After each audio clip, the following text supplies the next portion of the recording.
আজকে আমার নিবেদন কবি সুকুমার রায়ের লেখা কবিতা ২১শে আইন।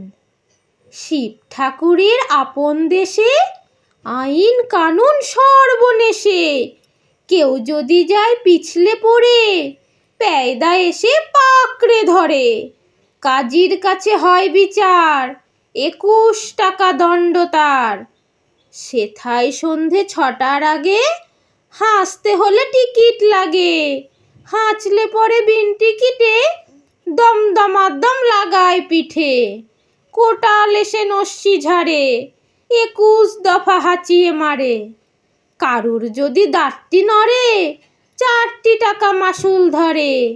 কারুর যদি গোপ গজায় ১০০ টাকা ট্যাক্স চায়।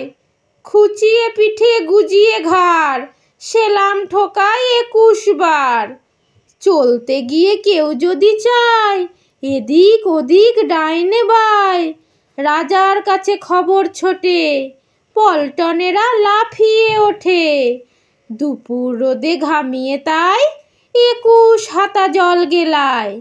যেসব লোকে পদ্য লেখে তাদের ধরে খাঁচায় রেখে কানের কাছে নানান সুরে নামটা শোনায় ১০০ উড়ে।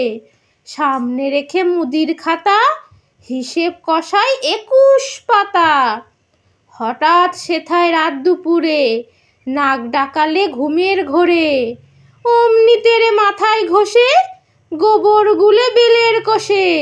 ২১টি পাক ঘুরিয়ে তাকে ২১ ঘন্টা ঝুলিয়ে রাখে।